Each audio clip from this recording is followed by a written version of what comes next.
வாழ்க வையகம், வாழ்க வையகம், வாழ்க வளமுடன். இது கனடா ஸ்கை யோகா மன்றத்தின் வாராந்த சிறப்பு சிந்தனை உரை நிகழ்ச்சி. இன்றைய நிகழ்ச்சிக்கு இணையதளம் வாயிலாக வருகை தந்துள்ள அனைத்து வேதாத்திரிய அன்பர்களையும் வாழ்க வளமுடன் என்று வாழ்த்தி மீண்டும் வணங்குகின்றோம். அடுத்து இன்றைய சிறப்பு சிந்தனை உரை பகுதிக்கு செல்வோம். இன்று சிறப்பு சிந்தனை உரை வழங்க நம்முடன் இணைந்திருப்பது பேராசிரியர் பழனிசாமி ஐயா அவர்கள். பேராசிரியர் பழனிசாமி ஐயாவை தெரியாதவர்கள் இங்கு யாரும் இல்லை. எனவே ஐயாவை பற்றிய தொடர்ந்தும் ஒரே அறிமுகத்தை திரும்ப திரும்ப தராது. ஐயா ஆன்மா என்ற தலைப்பிலே கடந்த 4 கிழமைகளாக இந்த தொடர் சிந்தனை உரையை வழங்கி வருகின்றார்கள். அந்த வகையிலே இன்று பாகம் 5. இப்பொழுது இன்றைய சிந்தனை உரையை ஆரம்பிக்குமாறு பேராசிரியர் பழனிசாமி ஐயா அவர்களை கனடா ஸ்கை யோகா மன்றத்தின் சார்பிலே பணிவன்புடன் வேண்டுகின்றோம். வாழ்க வளமுடன் ஐயா. வாழ்க வளமுடன் ஐயா.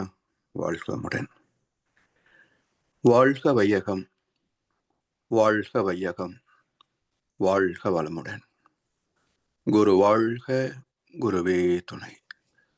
சிந்தனையை, உடல் நலத்தை சீரமைத்து ஓய்வைத்த குருவே வாழ்க. வாழ்க வளமுடன், வாழ்க வளமுடன், வாழ்க வையகம். கனடா ஸ்கை யோகா அறக்கட்டளையை சிறப்பாக நடத்தி வருகின்ற ஆன்மீக அன்பு உள்ளங்கள், குறிப்பாக பேராசிரியர் முனைவர் சிவசங்கரம் ஐயா அவர்கள் மற்றும் இந்த நிகழ்ச்சியை தொடர்ந்து சிறப்பித்து வருகின்ற அன்பர்கள் அனைவருக்கும் அருட்தந்தை வேதாத்திரி மகர்ஷி அவர்கள் சார்பாக வாழ்க வளமுடன் என்ற வாழ்த்துக்களையும் எனது அன்பு கலந்த பணிவான வணக்கத்தையும் சமர்ப்பித்து நமது ஆத்மாவை பற்றிய அறிவியல் சிந்தனையின் 5ஆம் பாகத்தில் இன்றைக்கு ஆத்மாவுடைய பூர்வீகம் எப்படி உருவானது என்ற சிந்தனையை தொடர்ந்த மேலும் சில கருத்துக்கள். பரம்பொருள் தரம் மாறியதால் தோன்றிய பிறப்புகள். அவையின் பாடலிலே ஒரு பகுதி பரம் ஆய சக்தியுள். இதை சென்ற வாரம் சிந்தித்தோம். மறுபகுதி தரம் மாறி தோன்றும் பிறப்பு. பரம்பொருள் எழுச்சி பெற்றதால் தோன்றிய அடிப்படை சக்தி. அதுதான் சிவத்திலிருந்து சக்தி பிறந்தது என்று சைவ சித்தாந்தம் சொல்லும். ஆதாமின் இடுப்பெலும்பிலே இருந்து ஏவாள் படைக்கப்பட்டாள் என்று கிறிஸ்தவம் பேசும்.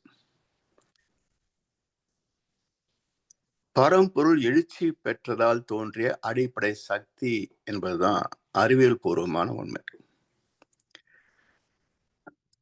அந்த சக்தி என்ன? காட் பார்ட்டிகள் என்று விஞ்ஞானம் பேசுகின்ற ஹிக்ஸ் போசான் பார்ட்டிகள். அதை இறை துகள் என்று வேதத்திரி மகர்ஷி அவர்களும், பரமாணு என்று சித்தர் பெருமக்களும், சக்தி என்று சைவ சித்தாந்தமும் பேசுகிறது. இந்த துகள்களின் சேர்க்கையே விண் முதல் காற்று, நெருப்பு, நீர், மண்.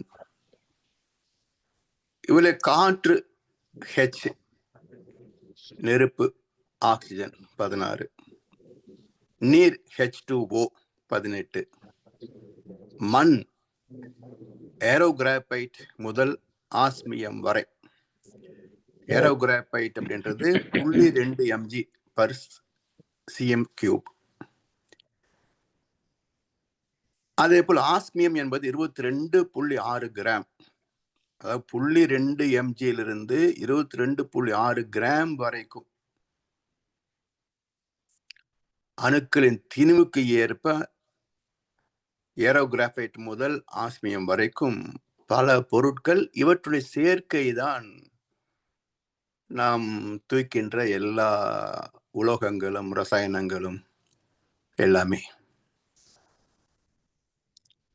ஆதி சிவம் என்ற இருட்டு சுத்த வெளி, இதற்குள் இருக்கின்ற ஆற்றல், அது இன்ஹரண்ட் பொட்டன்சி என்று சொல்லலாம். அது எழுச்சி பெற்று சக்தி என்ற இறை துகளாகி அவை இணைந்து விண் இயக்கமாகி அவை இணைந்த பஞ்சபூதங்களாகி அவை இணைந்து கோடிக்கணக்கான சூரியன்கள், கோள்கள் போன்றவை உருவாயின. இப்படி உருவான ஒரு அற்புதமான சூரிய குடும்பத்தை தான், சூரிய குடும்பத்தில் ஒரு கோள் தான் நாம் வாழ்கின்ற இந்த பூமி. இதன் பௌதிக அமைப்பு மிக சிறப்பானது. மைய பகுதியிலே நெருப்பு உள்ளது. அதற்கு மேல் மண் பகுதி கடினமான பாறைகள், மென்மையான பாறைகள், ரசாயனங்கள் போன்ற உலோகங்கள் போன்ற பல கெட்டி பொருட்கள் உள்ளன. இவற்றை கடந்து மேல் பகுதியிலே நீராக கடல், இதிலே ஆக்சிஜன், ஹைட்ரஜன் என்ற 2 கூறுகள். இது காற்று மண்டலமாக நாம் வாழ்ந்து கொண்டிருக்கின்றோம். மண் பரப்பிலிருந்து மேலே போக போக ஆக்சிஜன் அளவு குறைந்து கொண்டே வந்து ஒரு கட்டத்தில் முற்றிலும் அற்று போகும். அதன் பிறகு ஹைட்ரஜன் களம் மட்டுமே இருக்கும். அதையும் கடந்து காந்த களம் இன்னும் சற்று தூரம் பரவி இருக்கும். அதிலே சந்திரன் துணைக்குள்ளாக மிதந்து உருண்டு ஓடிக்கொண்டிருக்கிறது. இப்படி இந்த 4 பௌதிகங்களுக்கும் ஊடாக மின் என்ற அடிப்படை ஆற்றல் உள்ளது. இவற்றில் இருந்து, இந்த பஞ்சபூதங்களிலிருந்து எப்படி ஜீவன் தோன்றியது என்பதை புரிந்து கொள்ளவில்லை என்றால் ஆத்ம தத்துவமே புரியாது. இது எல்லாம் உபன்யாசகர்கள் பேசுவதே கிடையாது. ஏதோ நேரடியா வந்துடும். ஆத்மா பரமாத்மா, ஆத்மா பரமாத்மா, ஆரம்பத்திலிருந்து முடிவு வரைக்கும் இப்படியே ஓட்டிடுவாங்க. இதன் மூலத்தை அறிவியல் பூர்வமாக சொன்னா தானே ஆத்மாவை பற்றிய பயம் போகும். இந்த சொற்பொழிவுடைய நோக்கமே பயத்தை ஏற்படுத்துவதுதான். கடவுள்னா பயம், பாத்மானா பயம், பித்ரு தோஷம்னா பயம். அஞ்சி அஞ்சி சாவார் இவர் அஞ்சாத பொருள் இல்லை அவனியிலே. இன்றைக்கு கோவிலிலே கூடுகின்ற கூட்டம் எல்லாம் தெய்வ பக்தி கிடையாதுங்க, பயபக்தி தான். நமக்கு துன்பம் வந்துருமேன்ற பயத்திலே போய் விழுந்து கிடக்கிறாங்களே தவிர துன்பத்திற்கான காரணத்தை யாரும் தேடுவதே கிடையாது. அது தேடியவர்களுக்கு கிடைக்கிறது தான் ஆத்மாவை பற்றிய விளக்கம். இப்ப ஆத்மாவை தெரிந்து கொள்ள வேண்டும் என்று சொன்னால் மூலத்தை புரிந்து கொள்ளாம ஆத்மாவை புரிந்து கொண்டால் எப்படி முடியுமா? எனவே மூலம் என்ன என்றால் பஞ்சபூத சேர்க்கை தான். இந்த பிரபஞ்சமாக இயங்குகின்ற பஞ்சபூத கூட்டு. அதிலிருந்து உயிரினம் தோன்றி அதிலே ஆத்மா உருவாகி தொடர்ந்து மனித இனம் வரைக்கும் வந்து பல தலைமுறைகளை கடந்து இன்றைக்கு நாம வாழ்ந்து கொண்டிருக்கின்றோம். இது ஆத்மாவுடைய சரித்திரம். இப்ப பூர்வீகத்தை பார்க்கணும். ஆத்மா எங்கே பிறந்தது? இதை தெரிந்து கொள்ளாமல் ஆத்மாவை பற்றி எந்த விளக்கம் நமக்கு பயனாகாது. பரிணாம நீதியில் கால ஓட்டத்தில் பூமியின் 5 பூதங்களும் குறிப்பிட்ட விகிதாச்சாரத்தில் அமைந்த நிலை. பூமி தோன்றிய போது ஜீவன் கிடையாதுங்க. இன்னும் சொல்ல போனால் அறிவியல் குறிப்பு என்னன்னு பாத்தீங்கன்னா, இந்த பூமி முதலில் ஒரு காற்று கோளமாகத்தான் உருவாகியது, நெபுலான்னு சொல்றாங்க. அதன் பிறகு அது நீர்க்கோளமாக மாறியதுன்னு சொல்றாங்க. அதன் பிறகு அதுல ஜீவன்கள் தோன்றி ஒவ்வொன்றாக வந்தது என்று சொல்றாங்க. இது விஞ்ஞானம் மட்டும் சொல்லல. விஞ்ஞானத்துக்கு முன்பாகவே தசாவதார கொள்கை என்று இந்து தத்துவம் கண்டுபிடிச்சிருக்குது. அந்த தசாவதார கொள்கை என்ன சொல்லுது? நீரிலே தான் முதல் ஜீவன்கள் தோன்றின, மச்சாவதாரம். பிறகு நீரிலும் நிலத்திலும் வாழத்தக்க ஜீவன்கள் தோன்றின, கூர்மாவதாரம், ஆமை. பிறகு நிலத்தில் மட்டுமே வாழக்கூடிய ஜீவன்கள் வந்தன, வராகம், பன்றி. அதன் பிறகு பல ஜீவன்கள், விலங்கினங்கள் பரிணமித்தன. இதுல இருந்து மனிதன் வந்திருப்பான் என்று சிந்தனை வந்த போது நரசிம்ம அவதாரம். அதன் பிறகு மனிதன் வருகின்றான், வாமன அவதாரம். அதன் பிறகு பலராம அவதாரம், பரசுராம அவதாரம், ராம அவதாரம், பலராம அவதாரம், கிருஷ்ணாவதாரம். ஒண்ணு மிச்சம் வச்சிருக்கிறோம், கல்கி அவதாரம். எப்போ வரும்? வரும். எப்போ வரும்? வரும். இதனால் யாரும் சொல்லல. சரி, இந்த தசாவதார கொள்கையிலேயே அற்புதமான ஒரு ரகசியார்த்தம் இருக்குங்க.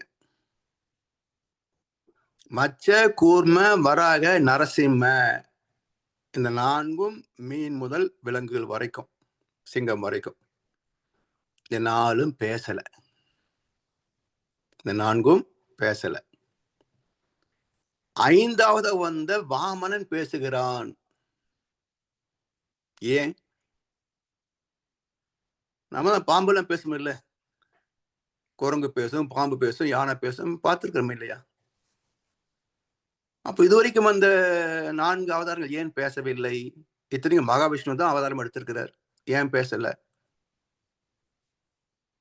என்றால் இதுதான் பரிணாமம். ஒன்றிலிருந்து ஒன்றாக இறைவனே எடுத்த பரிணாமம். பரம்பொருளே தரம் மாறியதால் வந்த பிறப்பு. பரமாய சக்தியுள் பஞ்சமாபூதம் தரம் மாறி தோன்றிய பிறப்புகள். அதுல விலங்குகள் எல்லாம் வந்த பிறகு மனிதன் வருகின்றான். மனிதனுக்கு சிறப்பு என்ன? எதை மனிதன் என்று சொல்லலாம் என்றால், இந்த 5 வரைக்கும் உள்ள ஜீவன்களுக்கு சிந்திக்கின்ற ஆற்றல் உண்டு. ஆனா பேச முடியுமா? சரி, இந்த சிந்திக்கின்ற ஆற்றலை வைத்துக் கொண்டு கடவுளை தேடுமா? அடுத்த ஜீவனுடைய கஷ்டம் என்னன்னு புரியுமா? புரியாது. அப்ப அதன் சிந்தனை தன்னுடைய பாதுகாப்பு, பராமரிப்பு, தன் இனத்தின் விருத்தி. 3 வேலைகள் தான்: பாதுகாப்பு, பராமரிப்பு, இன விருத்தி. இந்த 3ற்கு எத்தனை வித்தைகள் தெரிய வேண்டுமோ அதெல்லாம் தெரிந்து கொள்ளும். அது பேசிக் இன்ஸ்டிங்க்ட் நாலேஜ் சொல்லுவாங்க, இயல்பறிவு. அந்த இயல்பறிவை வைத்துக் கொண்டு 5 வரைக்கும் உள்ள எல்லா பறவைகள், ஜீவன்கள் எல்லாமே தன் இனத்தை காத்துக்கொள்ளும். இப்ப மனிதன் வருகின்றான், வாமனன். எப்படி வர்றான் பாருங்களேன். ஒரு சின்ன சிறுவனாக வருகிறான். மாபலி சக்கரவர்த்தியிடத்துல 3 அடி மண் வேணும். இன்றைக்கே புறம்போக்கு நிலம் ஏராளமா கிடக்குது. இது நடந்த காலமும் குறிப்பே கிடையாது. அப்ப அந்த காலகட்டத்துல, மனிதன் முதல் தோன்றிய காலகட்டத்துல மண்ணுக்கு என்னங்க பிரச்சனை? யாரை போய் கேட்கணும்? அப்ப ஏன் கேட்டான் என்பது முதல் கேள்வி. சரி, 3 அடி வேணும் கேட்டான். சில ஏக்கர் கேட்கல, 3 அடி போதுன்றான். மாபலி சரி தந்தேன், தாரை வாத்து கொடுத்துட்டார். அடுத்து என்ன செய்யறாரு? விஸ்வரூபம் எடுக்கிறார். இந்த சிறுவன் விஸ்வரூபம் எடுத்து ஒரு காலால் பூமியை அளக்கிறார், அடுத்த கால மேலோகத்தை அளக்கிறார். 3வது அடியை எங்கே வைப்பதுன்னு கேட்டார். என் தலையில வையினார். 3 அடி மண் கேட்டான் வாமனன் உலகிலே, 3 வைத்ததோ மன்னவன் தலையிலே என்றார் கண்ணதாசன். முடிஞ்சு போச்சு கதை. இப்ப நாம என்ன யோசிக்கணும்? இது நாத்திகவாதம் அல்ல. ஆன்மீகத்தை புரிந்து கொள்ள வேண்டும் என்றால் கேள்விகள் கேட்கணும். நம்மை ஏமாற்றிக் கொண்டிருப்பதற்கு காரணமே நம்மை கேள்விகள் கேட்பதற்கு அனுமதிக்கவில்லை. காரணம் அவனுக்கு ஒன்றும் தெரியாது. தெரிஞ்சதைத்தான் விளக்கம் சொல்லுவான். அப்ப தெரியாததை தெரியாதுன்னு எப்படி மறைக்கிறது? கேள்வி கேட்டால் நீ நாத்திகன், தெய்வ குத்தம் அப்படி சொல்லிட்டா யார் கேள்வி கேட்க போறா? நாம தான் பயந்தவங்களாச்சே, யாரும் கேள்வி கேட்க மாட்டோம். இப்படியே நூற்றுக்கணக்கான ஆண்டுகள் இன்று வரைக்கும் மக்களை ஏமாத்திக்கிட்டே இருக்கிறாங்க. இப்ப வேதத்தை மகர்ஷி அப்படி கிடையாது. சொல்லால் மட்டும் நம்பாதே, சுயமாய் சிந்தித்தே தெளிவாய். இது வேதத்திரி மகர்ஷி மட்டும் சொல்லல. இவருக்கு முன்னாடி 2 மகான்கள் சொல்லியிருக்கிறாங்க. முதல் மகான் சாக்ரட்டிஸ். அவர் சொன்னார், இவர் சொன்னார் என்று எதையும் ஏற்றுக்கொள்ளாதீர்கள். எவர் சொன்ன சொல்லானாலும் அதனை உந்தன் இயல்பான பகுத்தறிவால் எண்ணிப்பார். அடுத்த மகான் வல்லபெருந்தகை. எப்பொருள் யார் யார் வாய் கேட்பினும் அப்பொருள் மெய்ப்பொருள் காண்பது அறிவு. எவன் சொன்னா என்னையா? உனக்கு அறிவு இருக்குல்ல, யோசிச்சுப்பார்.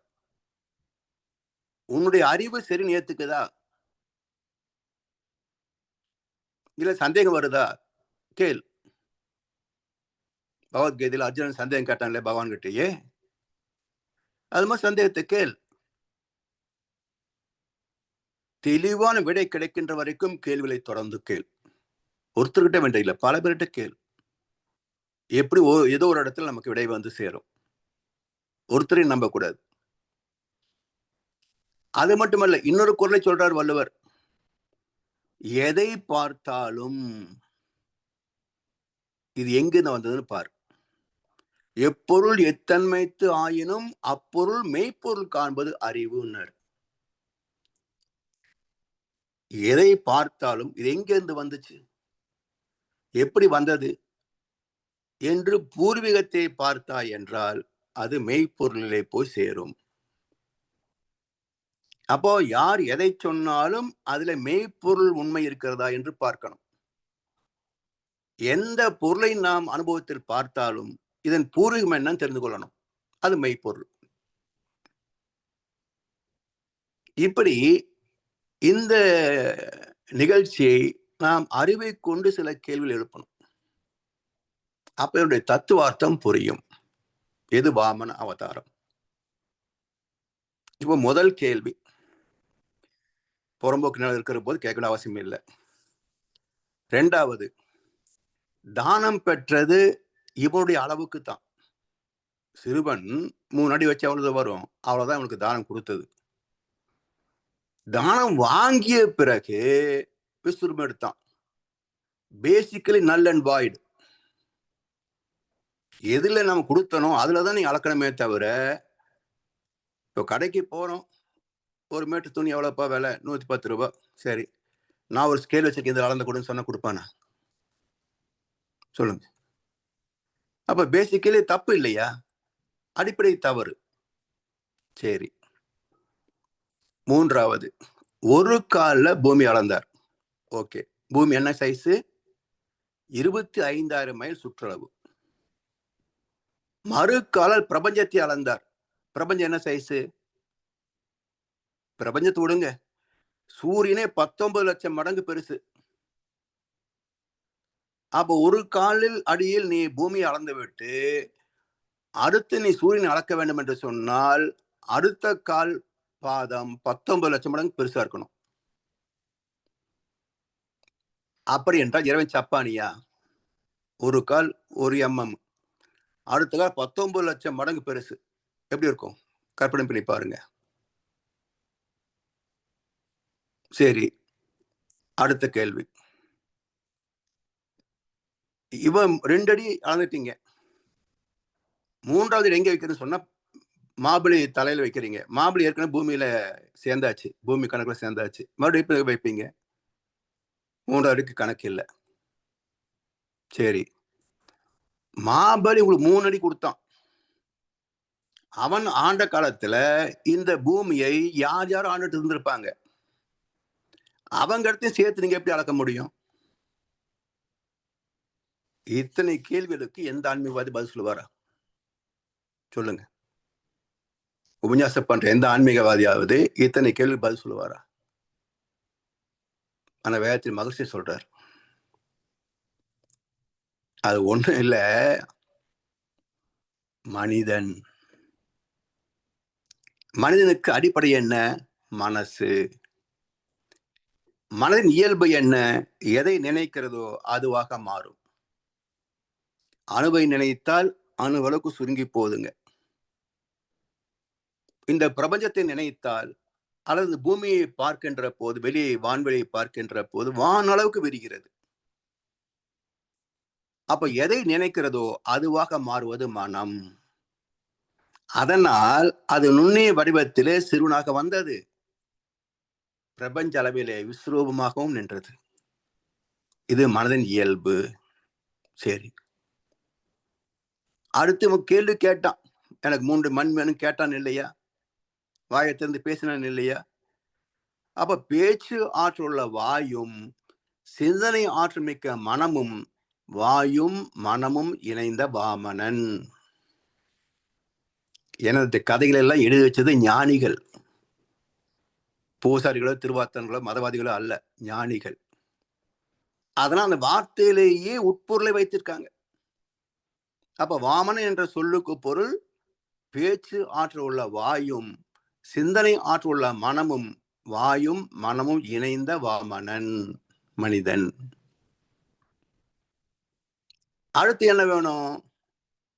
இவனுக்கு விவசாயம் தான் முதல் தொழில் கண்டுபிடிச்சான்.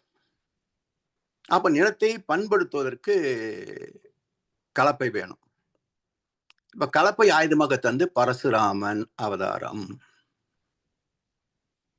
விளைச்சல் வந்தாச்சு. இதெல்லாம் பாதுகாப்பா வச்சு எல்லாரும் குழுவா இருந்து பகிர்ந்து கொண்டு சந்தோஷமா வாழணும். பாதுகாப்புக்கு நிர்வாகம், அரசியல் அமைப்பு, ராமாவதாரம். பாதுகாப்பும் தேவைகளும் நிறைவேற்றி விட்டால் அடுத்து என்ன? உலக சுகங்களை தூக்க வேண்டும். 64 கலைகளை அனுபவிக்கணும். கிருஷ்ணாவதாரம். பிறகு பலராம அவதாரம். பலராம தான் கலப்பை. பரசுராம அவதாரம் என்ன வச்சிருப்பார் கையில? கோடாரி. கோடாரி மனிதன் வாழ வேண்டும் என்று சொன்னால் பாதுகாப்பான வீடு வேணும். விலங்குகளிலிருந்து தன்னை பாதுகாத்துக் கொள்ளணும். என்ன பண்ணினாங்க? மரத்தின் மீது பரண் அமைத்தார்கள். குடிசையை மரத்து மேல கட்டினான். அப்புறம் மரத்தை வெட்டி குடிசை கட்டணும்னு சொன்னா கோடாரி வேணும் இல்லையா? அது அடுத்த பரிணாமம். இப்படி எல்லாம் வந்தாச்சு. கிருஷ்ணாவதாரம், பலராம அவதாரம் வந்தாச்சு. இப்ப அடுத்து என்ன வேணும்? இந்த அறிவு இதோடு நின்று விட்டதா? சாப்பிட்றதுக்கு இருக்குது, இருக்கிறது இடம் இருக்குது, போதுமா? இன்றைக்கும் புதிதான கண்டுபிடிப்புகள் வந்து கொண்டிருக்கிறனவா இல்லையா? அப்ப அறிவின் இயல்பு புதுமைகளை படைப்பது. அறிவின் இயல்பு புதிய கண்டுபிடிப்புகளை வெளிப்படுத்துவது. அதுக்கு என்ன சொல்லலாம்? அறிவின் வளர்ச்சி. கல்கி அவதார். கல் என்றால் நேற்று, நாளை. அப்ப நாளைய வளர்ச்சி என்ன? அறிவின் வளர்ச்சி. இன்னொன்று தனி அவதாரம் வராதுங்க, அறிவு தான் அவதாரம். அறிவின் வளர்ச்சி தான் கல்கி அவதார். இப்படி தசாவதாரத்திலேயே மனிதன் நேரடியாக வரல, பல ஜீவராசிகளை கடந்துதான் வந்தான். அதே டார்வின் தியரி சொல்லுது. நீர்வாழ் தாவரங்கள், நீர்வாழ் ஜீவராசிகள், இதுதான் முதல்ல வந்துச்சு சயின்ஸ். இதையே தான் அபையார் சொல்றாங்க. மகான்கள் சொல்றாங்க, மகர்ஷியும் சொல்றார். இப்படி இந்த பஞ்சபூத சேர்க்கையிலிருந்து எப்படி ஜீவன் தோன்றியது என்பதிலே மிக நுட்பமான ஒரு கருத்து என்ன என்று சொன்னால், 27 நட்சத்திர தொகுதிகள். இதுதான் மிக முக்கியமான காரணம். அது எந்த அளவுக்கு முக்கியம் அப்படின்றத 4 உதாரணம் காட்டுறேன் பாருங்க. மற்ற ஜீவங்களை விட மனித ஜீவன் தானே முழுமை பெற்ற அவதாரம். இப்ப மனிதனிலே ஆராய்ந்து பார்த்தீங்கன்னா எல்லா இயற்கை ரகசியங்களையும் புரிந்து கொள்ளலாம். பிரபஞ்சத்தின் பிரதிநிதி மனிதன், சாம்பிள் ஆஃப் தி யூனிவர்ஸ். இப்ப இந்த 27 நட்சத்திரங்களே அனைத்திற்கும் ஆதாரம் என்பதை மனிதனிலே புரிந்து கொள்ளலாம். இப்போ தாய் தந்தை இணைப்பு ஒரு கருவாகிறது. இந்த கரு ஆனது 10 மாதம் கழித்து பிரசவமாகிறது. 10 மாதம்னா எத்தனை நாளுங்க? 306 நாள் வருமா? 6க்கு மேல வரும். ஆனா எந்த பெண் 300 நாள் கர்ப்பம் தாங்கினா சொல்லுங்க பார்ப்போம். 270 பிளஸ் அவ்வளவுதானே? ஒரு 5-10 நாள் 280 டெலிவரி ஆயிரும், இல்லைன்னா சிசேரியன். அப்போ 270 டேஸ் எப்படி 10 மாசம் ஆகும்? 9 மாசம் தானே கணக்கு. அப்ப ஏன் 10 மாசம் சொல்றாங்க அப்படின்னா, தாய் தந்தை இணைப்பில் கருவாகின்ற போது எந்த நட்சத்திரத்தின் தாக்கம் அவருடைய ஜென்ம நட்சத்திரமாக அமைகிறதோ அது 10 வட்டம் முடிகிற வரைக்கும் வளர்ச்சி. எங்க ஸ்டார்ட் ஆகுதோ ஒரு நட்சத்திரம், அதுல இருந்து எல்லாம் கடந்து மீண்டும் அதே நட்சத்திரம், மீண்டும் அதே நட்சத்திரம், இப்படி 10 வட்டம் முடிகின்ற போது 270 டேஸ். பிறகு பிரசவம் 4-5 நாள்ல 10 நாளுக்குள்ள. அதாவது ஒரு மனித குழந்தை பிறப்பதற்கு அடிப்படை காரணமே இந்த 27 நட்சத்திரங்கள். ஒன்றாச்சா? இப்ப இந்த பிறந்த குழந்தை பெண் குழந்தை வச்சுக்கோங்க. அது 14வது வயதிலே பருவம் அடையும். 40 வயது வரைக்கும் குழந்தை பேரு பெறக்கூடிய வயது. எப்போ பருவம் ஆகுதோ அந்த நாளிலிருந்து 27 நாட்கள் முடிந்து 28ஆம் நாள் விளக்காகும். இது ஆரோக்கியமான கருப்பை. முன்ன பின்ன போச்சுன்னா கருப்பையில் கொஞ்சம் குறை இருக்குன்னு அர்த்தம். 28ஆம் நாள் விளக்கு. இது 2வது காரணம்.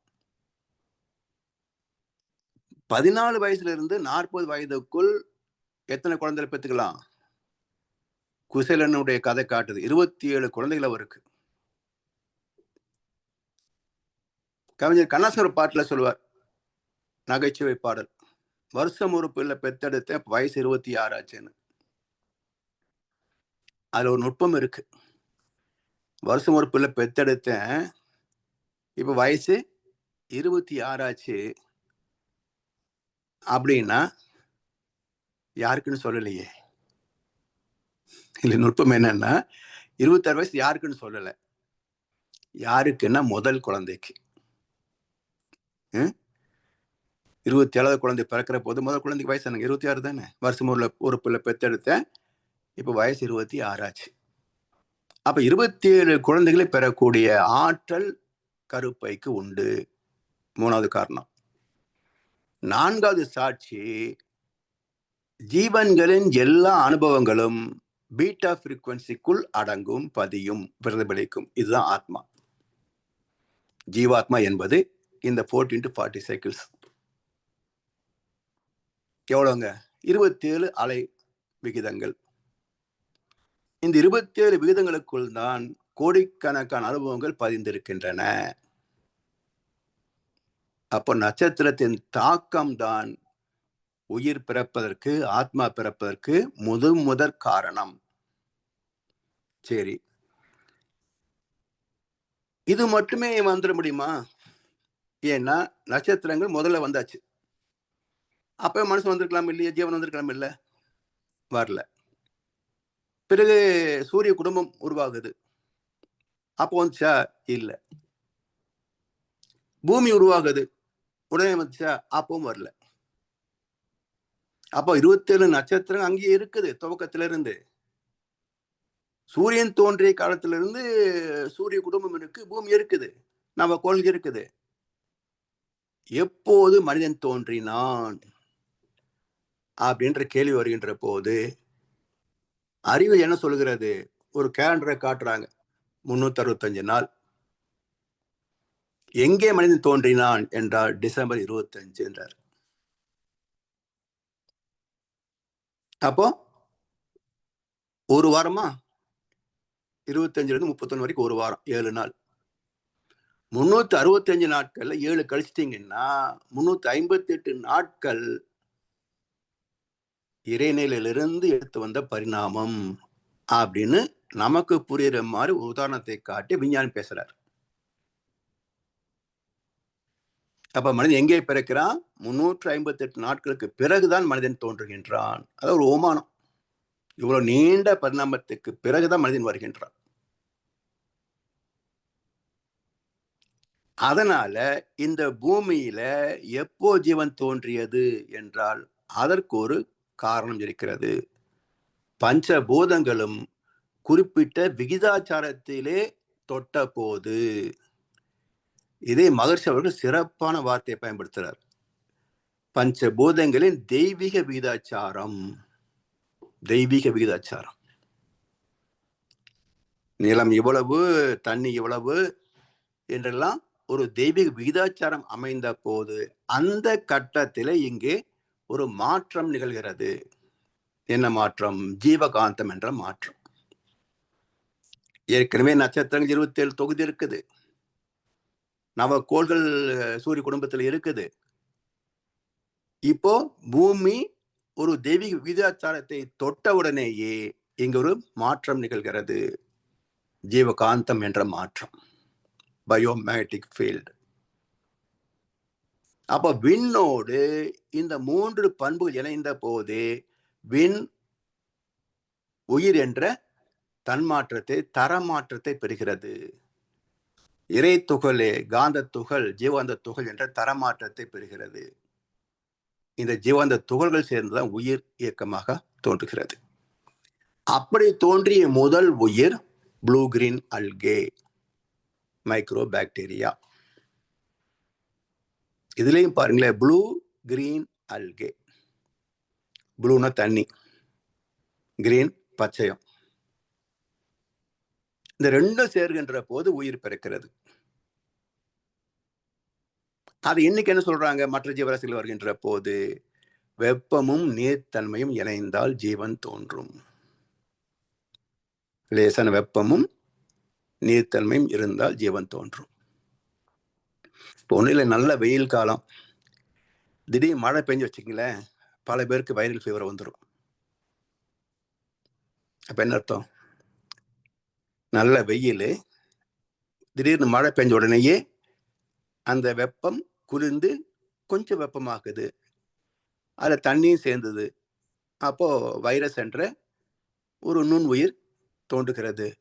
அது மனுஷனுக்கு உடம்புக்கு ஏத்துக்கல, அதை வெளிப்படுத்துறதுக்கு காய்ச்சல் வருது, வைரல் ஃபீவர்.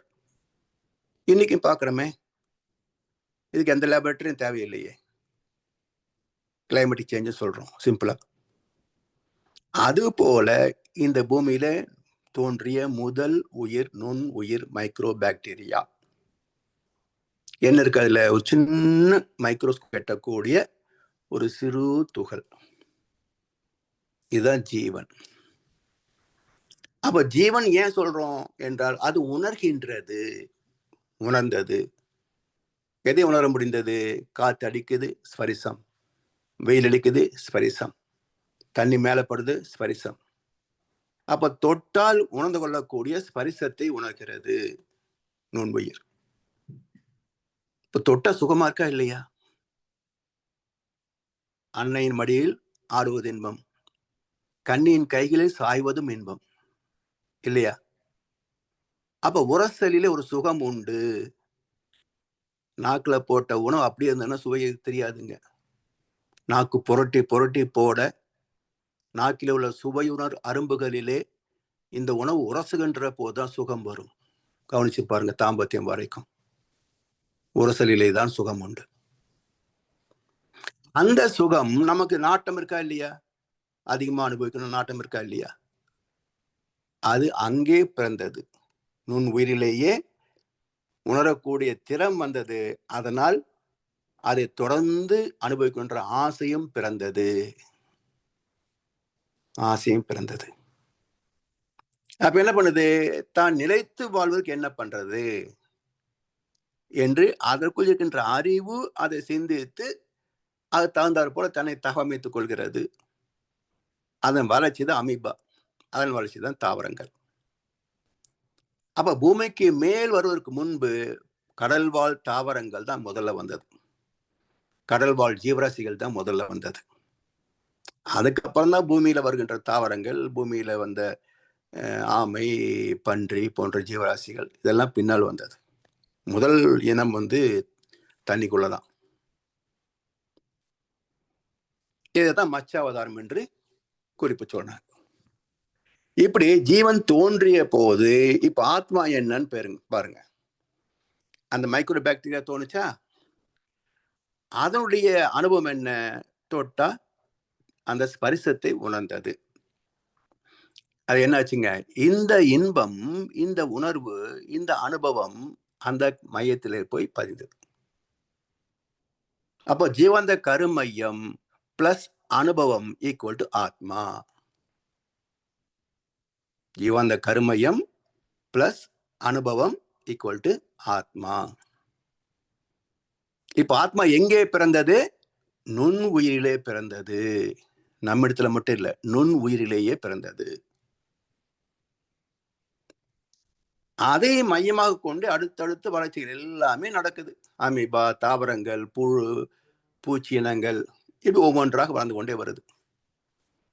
ஒவ்வொரு இனத்தின் அனுபவமும் அந்தந்த கருமையத்தோடு சேர்ந்து கொண்டே வருது. மனிதரில் நாய்கள் உண்டு, மனதினில் புலிகள் உண்டு, பார்வையில் புலிகள் உண்டு, பழக்கத்தில் பாம்பு உண்டு. நாயும் நரியும் புலியும் பாம்பும் வாழும் பூமியிலே ஞானம், பண்பு, மானம் கொண்ட மனிதனை காணவில்லை. கண்ணதாசன். மனிதனுக்கு இலக்கணம் என்ன? மானம், பண்பு, ஞானம். இந்த 3 இருந்தா தான் மனுஷன்னு பேரு. இல்லைன்னா மனித வடிவங்கள் விலங்குகள். அழகா சொன்னார். நாயும் நரியும் புலியும் பாம்பும் வாழும் பூமியிலே மானம், பண்பு, ஞானம் கொண்ட மனிதனை காணவில்லை. யாரடா மனிதன் இங்கே? கூட்டி வா அவனை இங்கே. இறைவன் படைப்பில் குரங்குதான் மீதி இங்கேனார். இவர் மட்டும் சொல்லல, இவருக்கு முன்னாடி ராமாயணமா சொல்லிடுச்சு. கிஷ்கிந்தை. கிஷ்கிந்தை என்ன அர்த்தம்? குரங்கள் வாழ்கின்ற இடம்னு நம்ம புரிஞ்சுக்கிட்டோம். அப்படி இல்லை. குரங்கு எப்படி கிளைக்கு கிளை தாவுமோ அதுபோல் ஆசைக்கு ஆசை தாவுகின்ற குரங்கு மனிதர்கள் வாழ்கின்ற பூமி கிஷ்கிந்தை. கிஷ்கிந்தை ஒரு இடம் இல்லை, இந்த பூமியே கிஷ்கிந்தை தான். ஆசைக்கு ஆசை தாவுகின்ற குரங்கு மனிதர்கள் வாழ்கின்ற இடம் இந்த கிஷ்கிந்தை பூமி. எல்லாம் சொல்லியிருக்காங்க ஐயா. அர்த்தத்தை தான் நம்ம தேடி புரிஞ்சுக்கல. யாரோ சொன்னதெல்லாம் அப்படியே எடுத்து உள்ள போட்டுக்கிட்டுமே தவிர ஏன், எப்படி, எதற்கு என்ற கேள்வியில் கேட்கவில்லை, சிந்திக்கவும் இல்லை. அதனால் தொடர்ந்து ஆத்மாவின் பெயரால் நம்ம ஏமாற்றப்பட்டு கொண்டே இருக்கிறோம், ஏமாந்து கொண்டே இருக்கிறோம். அதுல சுகம் காணவும் செய்கிறோம். ஏமாந்து போறது சுகம். இப்ப ஆத்மா எங்கே பிறகு புரிஞ்சுக்கிட்டோமா? நுண் உயிர் தோன்றிய போது உருவான ஜீவகாந்தம் கருமையம். அதிலே அவருடைய முதல் அனுபவம் ஸ்பரிசம், தொடு உணர்ச்சி. அது உள்ளே போன போது ஜீவாந்த கருமையம் பிளஸ் இந்த அனுபவம் ஈக்குவல் டு ஆத்மா. அடுத்தடுத்து வந்த ஒவ்வொரு ஜீவனிலையும் அதது வாழ்க்கை தேவைகளுக்கு ஏற்ப பாதுகாப்பு, பராமரிப்பு, இனவிருத்தி என்ற தேவைகளுக்கு ஏற்ப என்னென்ன செயலை செய்ததோ அதெல்லாம் சேர்ந்துகிட்டே வந்தது. கடைசியில நம்மிடத்துல நிறைவு பெறுகிறது. கவிஞர் வாலி அருமையா ஒரு பாட்டுல சொல்வார், நேற்றொரு தோற்றம் இன்றொரு மாற்றம், பார்த்தால் பார்வைக்கு தெரியாது, தொடங்கிய பாதையில் தொடர்ந்து வராமல் தூரத்தில் நின்னால் புரியாதுன்னார். அருமையான 4 வரிகள். நேற்றொரு தோற்றம் குரங்காக, இன்றொரு மாற்றம் மனிதனாக, பார்த்தால் பார்வைக்கு தெரியாது. ஆனா இவன் பண்ற சேஷ்டியை பார்க்கிறபோது மத்தவங்க சொல்றாங்க, என்ன சேஷ்டை பண்றான் பாரு, குரங்கு சேஷ்டை பண்றான் சொல்றாங்க இல்லையா? அப்ப இவன் மனிதனா குரங்கா? மனிதனா குரங்கா? பார்த்தால் பார்வைக்கு தெரியாது, தொடங்கிய பாதையில் தொடர்ந்து வராமல் தூரத்தில் நின்னா புரியாதுன்னாரு. அது தெரியாது, இது புரியாது. தெரிவது கண்ணுக்கு, புரிவது அறிவுக்கு. தெரிவது கண்ணுக்கு, புரிவது அறிவுக்கு. அப்ப சிந்தித்து பார்க்கணும், இந்த மனித தோற்றத்திற்குள் குரங்கு எப்படி வந்தது என்றால் பரிணாமம், தொடர்ந்து வந்த உயிரின தன்மாற்ற வரலாறு. மனிதன் நேரடியாக கடவுளிடத்திலிருந்து படைக்கப்படவில்லை. உள்ளது மலர்ந்தது உலகங்களாய் உயிர்களாய். நுண்ணுயிர் வந்து அப்படி அப்படியே பல கோடி ஆண்டு கழிச்சு தான் மனிதன் என்று வந்தான். அதுவும் சிம்பன்சின்னு சொல்றாங்களே, மனித குரங்கு. அந்த மனித குரங்கு அடைந்த மேன்மைதான் மனித வடிவம். இப்படி ஆத்மாவின் பூர்வீகத்தை புரிந்து கொள்ளாமல் ஆத்மாவை பற்றிய எந்த கருத்தும் புரியாது. அதனால் பரம் ஆய சக்தியுள் பஞ்சமா பூதம் தரம் மாறி தோன்றும் பிறப்பு. இந்த தரத்தை நாம் புரிந்து கொள்ளவில்லை என்றால் ஆத்மாவை பற்றி ஒன்றும் புரியாது. எத்தனை யுகங்கள் ஆனாலும் புரியாது. எத்தனை லட்சம் வருஷம் ஆச்சுங்க மனிதன் தோன்றி. இன்று வரைக்கும் ஆத்மாவை பற்றி எத்தனை பேர் தெளிவாக பேச முடியும் பாருங்க. எத்தனை பேர் விளக்கி சொல்ல முடியும்? ஏன் முடியல? சிந்தனை, ஆராய்ச்சி, அனுபவம் இதெல்லாம் வேணும். மகான்கள் தந்த கருத்து தான் என்றாலும் உணவு எடுத்து வாயில போட்டுட்டோம், அது வாந்திய வருமா பேதி ஆகுமான்னு யாருக்கு தெரியும்? 2 ஆயிடுச்சுன்னா எப்படி உடம்புக்கு சக்தி கிடைக்கும்? அப்ப வாந்தியும் ஆகக்கூடாது, பேதியும் போகக்கூடாது. அந்த உணவு செரிக்கப்பட்டால் தான் உயிர் சக்தி கிடைக்கும். இதே போல கேட்கின்ற கருத்துக்கள் காதிலேயே திரும்பி வெளிவந்துட்டா, இல்ல எந்த காதுக்குள்ள போய் இந்த காதுல வெளிவந்துட்டா பயன் இல்லை. உள்ளே போய் செரிமானமாகணும். எப்படி உடம்புக்குள்ள உணவு செரிமானமாகிறதோ அதுபோல் கருத்துக்கள் சிந்தனை என்ற இறைப்பையினால் செரிக்கப்பட வேண்டும். அப்பதான் அறிவுக்கு பயனாகும். இல்லை என்றால் கேட்கின்ற கருத்துக்கள் காத்தோட போயிடும். நீ பார்த்த பார்வைகள் கனவோடு போகும், நீ கேட்ட வார்த்தைகள் காற்றோடு போகும். உணராமல் போவோருக்கு உதவாமல் போகும். உணர்ந்தால்தான் உதவி செய்யும். உணரவில்லை என்றால் பயனில்லை. எனவே ஏதோ ஆன்மீக சொற்பொழிவு அப்படின்னு ஏதோ கற்பனை கதைகளை பேசிட்டு போனா உலகம் ஒண்ணு திருந்தாதுங்க, பிரச்சனைகள் தீராது. எல்லா பிரச்சனைகளுக்கு காரணம் மனுஷன்தான்.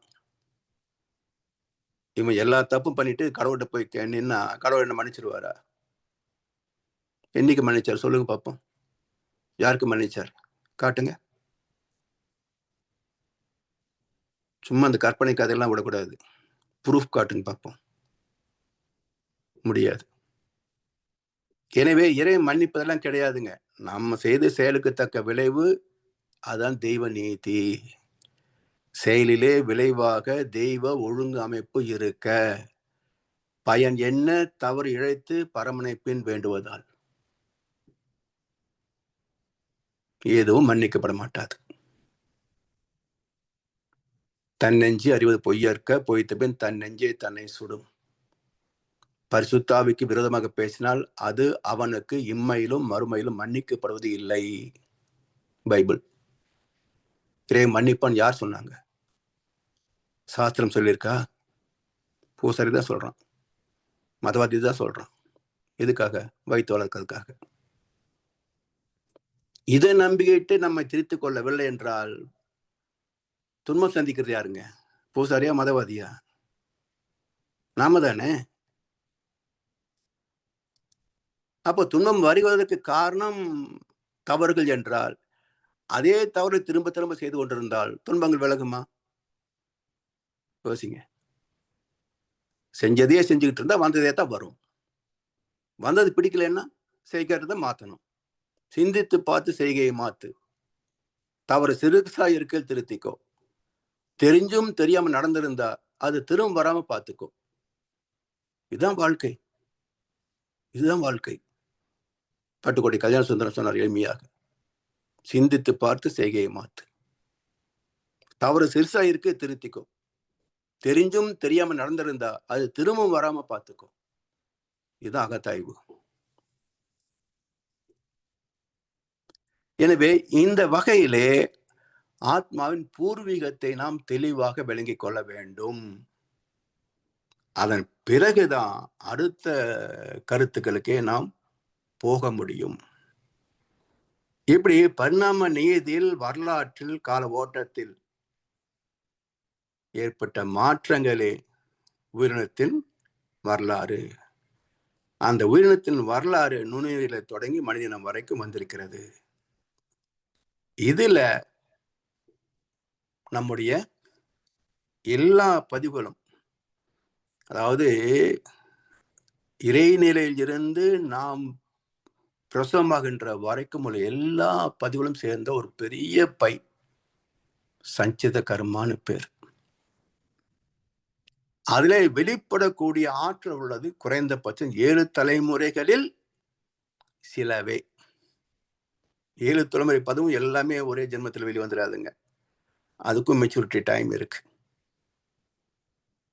எப்படி பேங்க்ல savings bank account, term deposit, அதில் 1 வாரம், 15 நாள், 1 மாதம், 90 நாள், 1 வருஷம், 6 மாதம், 5 வருஷம், 10 வருஷம், 25 வருஷம்னு கணக்கு இருக்கோ, அந்த தேதியில் தான் அது மெச்சூரிட்டி ஆகுமோ, அதே போல நாம் பெற்ற அனுபவங்கள், செய்த செயல்கள், அதுக்கு ஒரு டைம் இருக்கு. அப்பதான் மெச்சூரிட்டி ஆகும்.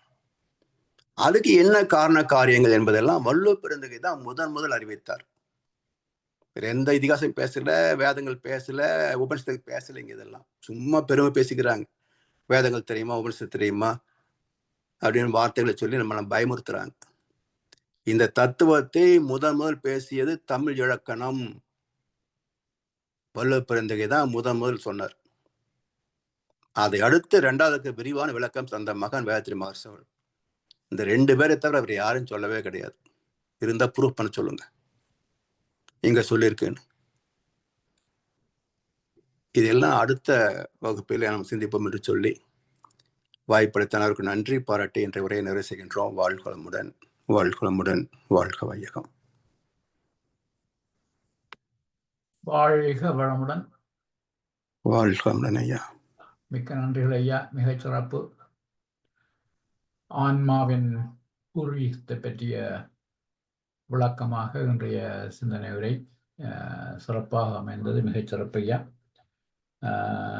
நாங்கள் இந்த தசாவதாரம் போன்றவற்றை எல்லாம் கதையாக கேட்டவற்றை அதற்குரிய அறிவியல் பூர்வமான விளக்கங்களை எல்லாம் என்று ஐயா நமக்கு தந்திருக்கின்றார்கள்.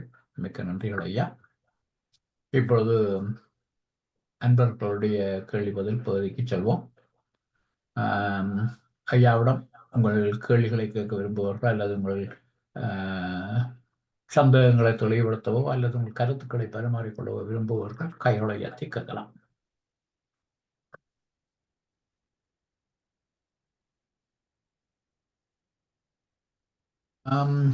ஐயா, நான் ஆரம்பித்து வைக்கிறேன். மற்றவர்கள் தொடர்பாக நம்புகிறோம். அந்த 27 நட்சத்திரங்கள் உயிர் ஆன்மா பிறப்புக்கு முக்கிய காரணமாக இருந்தான்னு சொல்லி 4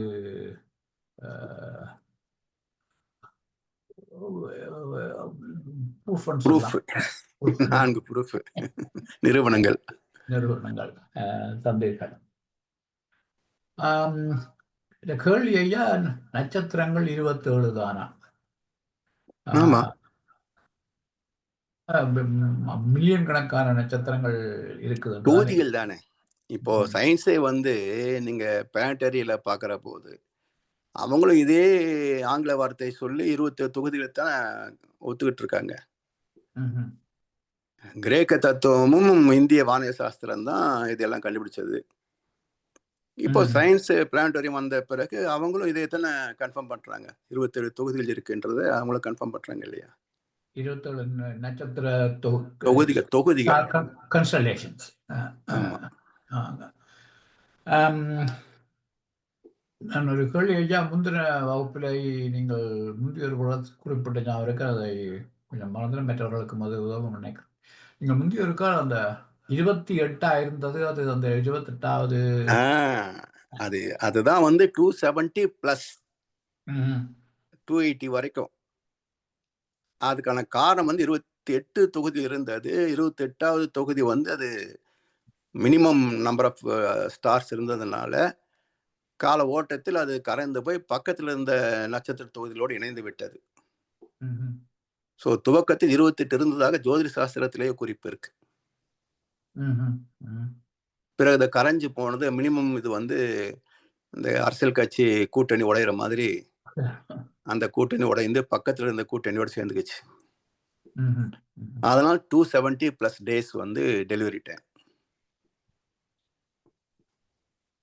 அந்த ஒவ்வொரு 10 தடவை வர கொண்டுக்கு 20, அது இந்த விளக்கத்திற்கு சொல்லுங்க, எவ்வாறு அந்த ஒரு மாதம் 27 சுற்றி வருவது? அது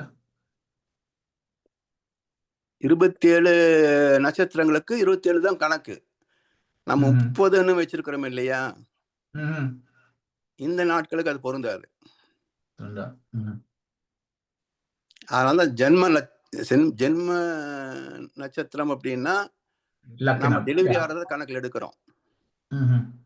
ஆனா ஆக்சுவல் ஜென்ம நட்சத்திரம்ன்றது கன்சீவ் ஆன நட்சத்திரம். ஸோ அதுக்கு வந்து கர்ப்பஸ்புடகம்னு ஒன்று இருக்காமா ஜோதிட சாஸ்திரத்துல. அந்த டெக்னாலஜி தெரிஞ்சவங்க வந்து இந்த டெலிவரி டயத்தை வச்சு அதுல எப்போ கன்சீவ் ஆனது கண்டுபிடிக்க முடியுமாமா. அப்படி ஜாதகம் எழுதினால் அது ரொம்ப பர்ஃபெக்டா இருக்கும் அப்படின்னு ஒரு ஜோதிடர் சொன்னார். ஸோ நம்முடைய கணக்கு எல்லாமே டெலிவரி டைம் வச்சு தான் எடுக்கிறாங்க. அதனால தான் நமக்கு வந்து ஜோதிடம் சொல்ற போது தவறி போகுது அல்லது காலம் மாறி வருது அப்படின்ற குறைகளுக்கு காரணம் வந்து நம்ம டெலிவரி டைம் எடுக்கிறோம். அந்த டெலிவரி டைம் கூட எக்ஸாக்ட் நம்ம சொல்றது இல்லை. அப்ப நேரம் பார்த்துட்டு இருப்பாங்களா, டெலிவரி பார்ப்பாங்களா? இல்லைங்களா? அதான் ஜோதிட சாஸ்திரம் போய் கிடையாது. இது போல குறைபாடுகள் தான் அதுல வந்து தவறுகள் வருவதற்கு காரணம். கால்குலேஷன் பிழைகள். அடுத்து ஜனாரையா. ஐயா வாழ்க வளமுடன். வாழ்க வளமுடன் ஐயா. சிறப்பான சிந்தனை ஐயா. வேணா போல ஒவ்வொரு முறையும் ஒவ்வொரு புது விஷயங்களை கேட்டிருந்தா கூட அதை கொஞ்சம் ரீகன்ஃபார்ம் பண்ணக்கூடியதா இருக்குது. நல்ல சிந்தனை ஐயா. திருப்பி இன்னொரு 2 நேரம் கேட்டா தான் கூட படியும் ஐயா. இப்ப கேள்வி என்னன்னு சொல்லி சொன்னா, அந்த 27 நட்சத்திரங்கள் ஐயா சொன்ன இதுல தான் அது வந்து இப்ப சயின்ஸ்ல வந்து கேலக்சிஸ் என்று தானே சொல்றாங்க பிரபஞ்சத்தை. அந்த கேலக்சின்றது மண்டலங்கள். அப்ப எங்கட மண்டலத்துக்குரியதானே அந்த 27 நட்சத்திர கூட்டங்களும் இருக்கும் என்று என்னுடைய அனுமானம்.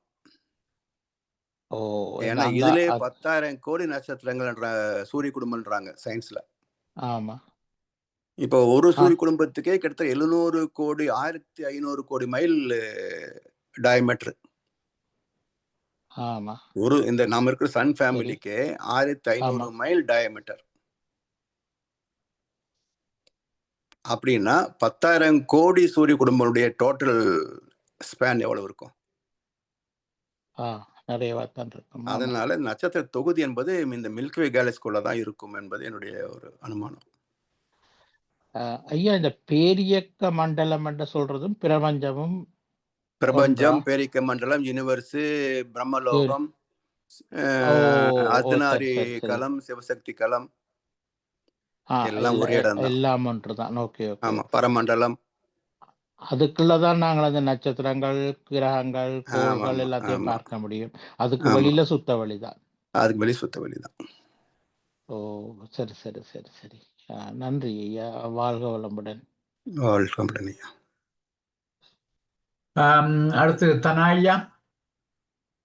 வாழ்க வளமுடன் ஐயா. வாழ்க வளமுடன் ஐயா. சொல்லுங்கள்.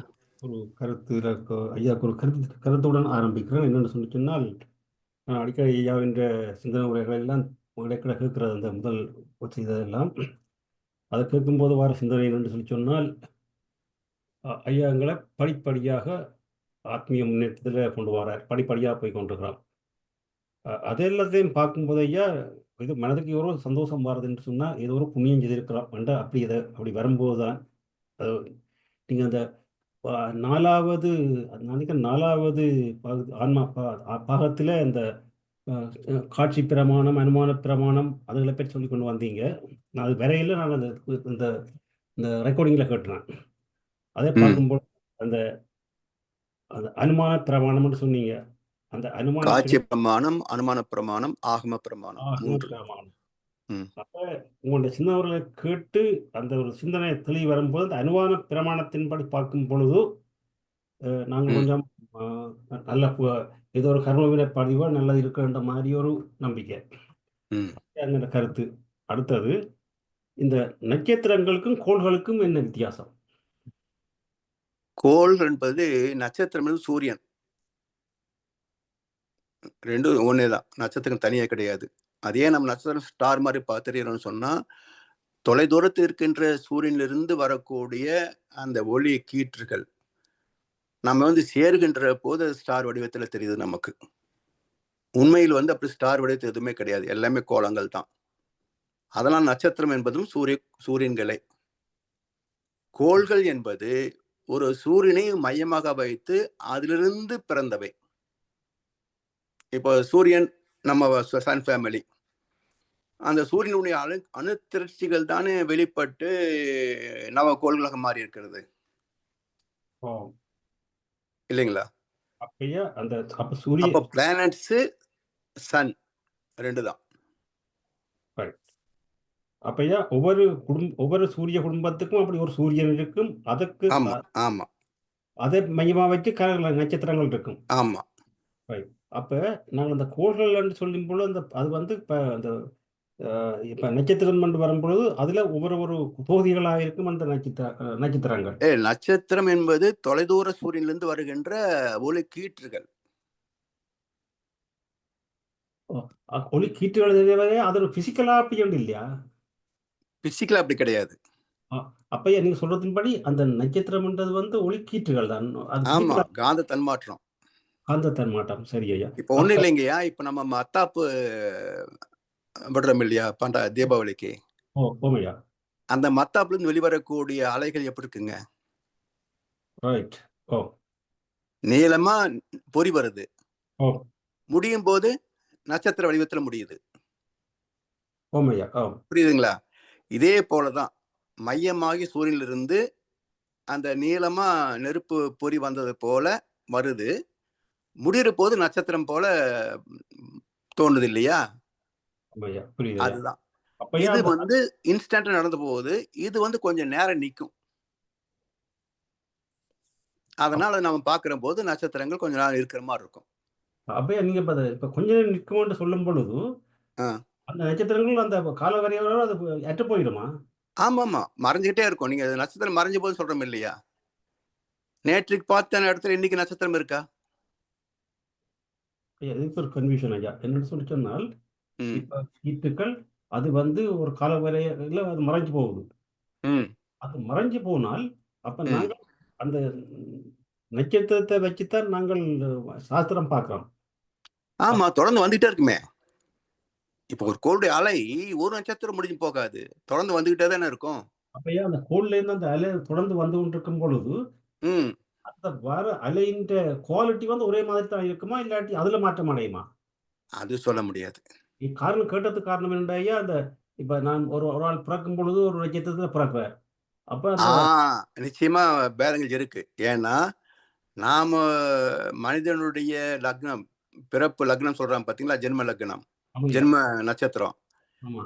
இந்த ஜென்ம நட்சத்திரத்தை கணக்கு பார்க்கிற போது ஒவ்வொரு நட்சத்திரக்கும் சில குணாம்சங்கள் உண்டு, பொதுவான குணாம்சங்கள். இது ஆமா. பொருந்தும், ஆம். இது பொருந்தும். ஆமாய்யா. சில வந்து இங்க என்ன பண்ண குணம் மாறாது, அது நட்சத்திர பண்பு. இப்ப விசாகம் அப்படின்னா எல்லாரும் அரவணைத்து போகக்கூடிய விசாலமான மனசு, விசாக நட்சத்திரம். ஆம். அது போல ஆயில்யம், மூலம், மகம் அப்படின்னா இதெல்லாம் ஆன்மீகத்தை நாடக்கூடிய நட்சத்திரங்கள்.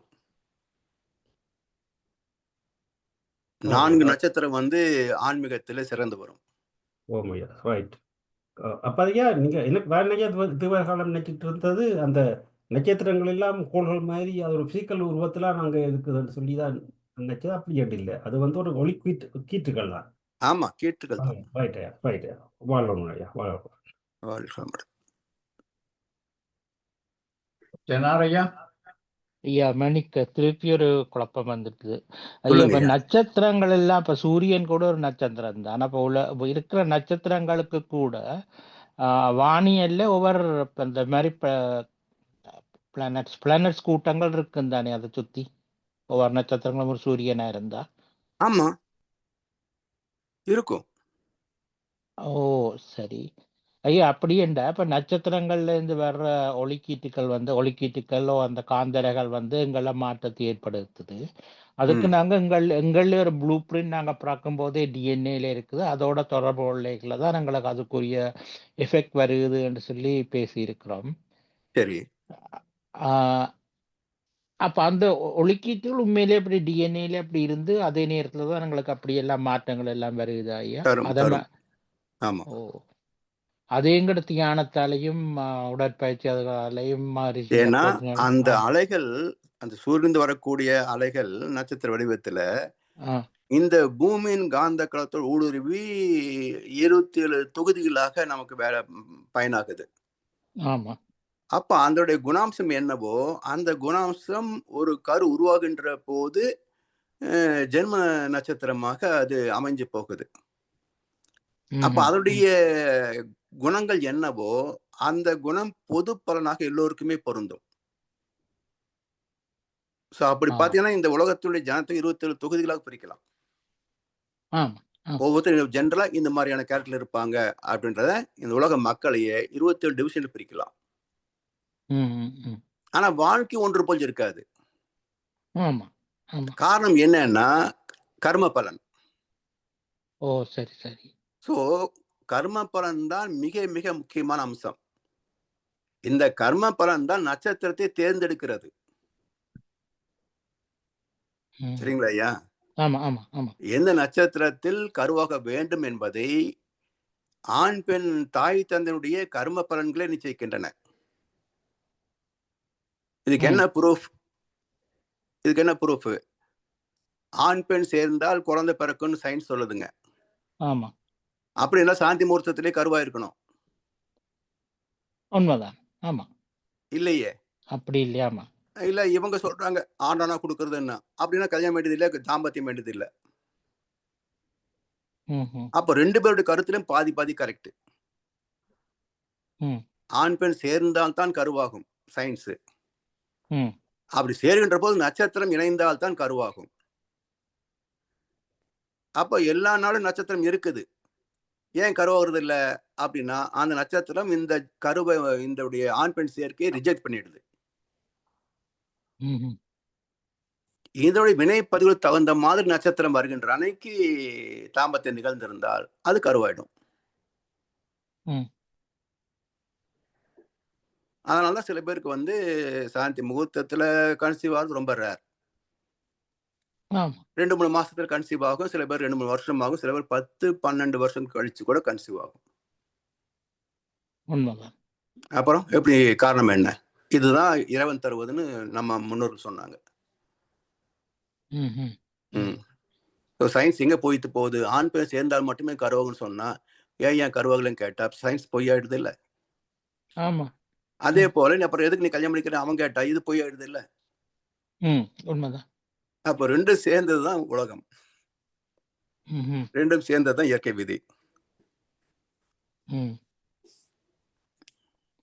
அத்தனைய நீங்க இன்குபேட்டர்ல வச்சா கூட அது 6-7 தடவை ட்ரை பண்ணா தான் சரி 4 வரும்னு ட்ரையல் போடுவாங்க. சொல்லியிருக்கிறீங்களே. இங்க டெஸ்ட் பேபி கன்சீவ் பண்றதுல ஆமா. 4 ட்ரையல் போடுவாங்க. ஒவ்வொரு ட்ரையல் ஒரு வாரம் எடுத்துக்குவாங்களாமா. நன்றி. ஸோ சில பேர் ஃபர்ஸ்ட் ட்ரையலே கன்சீவ் ஆயிரும், சில பேருக்கு செகண்ட், தேர்டு, ஃபோர்த் வரைக்கும் ட்ரையல் ஆகும். அதுலயே ஆகலைன்னு சொன்னா வேற ஸ்பெர்ம் டொனார் வாங்குவாங்க இல்லைங்களா? உண்மைதானே ஐயா. பிரபஞ்ச ரகசியங்கள் கோடான கோடி. கோடானு கோடி. ஏதோ நம்முடைய அறிவுக்கு சிந்தனை கேட்டது கொஞ்சம் தாங்க ஐயா. ஆமா, நன்றி. வாழ்க வளமுடன். வாழ்க வளமுடன். ஐயா, ஒரு விதண்டாவாத கேள்வி. சொல்லுங்க. இப்ப நாங்கள் விலங்கினத்திலிருந்து வந்திருக்கிறோம்.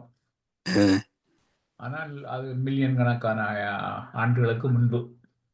சரி. அந்த பதிவுகள் நம்மளுக்கு இருக்குது. ஆனால் அது இயக்கத்துக்கு வராத பதிவுகளாகவே இருந்திருக்கின்றன. ஆனா இப்ப சில பார்க்கிறோம் தானே, அவர்கள் குரங்கு மனிதர்கள் அல்லது நாய் மாதிரி பூனை மாதிரி இருக்கிறார்கள் என்று சொல்லி, அப்ப அந்த பண்பு அவர்களுக்கு இத்தனை பில்லியனுக்கு பிறகும் அது இயக்கத்துக்கு வருதா? பிறகு இல்ல, நாம தினசரி நாய்களை பார்க்கிறோம், நரிகளை பார்க்கிறோம், பல மனிதர்களுடைய செயல்பாடுகளை பார்க்கிறோம், நல்லது கெட்டது இருக்குது. ஸோ எல்லாம் ரினியூ ஆகிட்டே இருக்கு, ரினியூ பண்ணப்பட்டிருக்கு. நம்ம நேரடியாக நரிகளை போய் பார்க்கலன்னாலும் நரித்தனத்தை மக்கள் பகுதியே பார்க்கிறோமே இல்லைங்களா?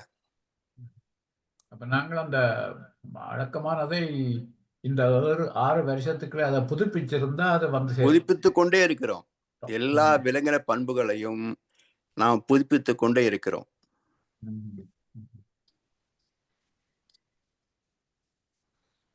அதனாலதான் ஒவ்வொரு தலைமுறையிலையும் இந்த விலங்கின பதிவுடைய இன்டென்சிட்டி கூடிக்கிட்டே போகும். அதெல்லாம் இன்றைக்கு ஏன் மக்கள் சர்வசாதாரணமா கொலை பண்றாங்க, கற்பழிக்கிறாங்க அப்படின்னா, அந்த விலங்கின பண்புகளையே திரும்ப திரும்ப நம்ம பார்த்து படித்து கேட்டு அப்படியே அதை இன்டென்சிட்டிஃபை பண்ணிட்டு இருக்கிறதுனால அதை செய்வது எளிதாக இருக்கிறது. சிந்திக்காத மனிதன் ஈஸியா இதெல்லாம் செஞ்சிருவோம்.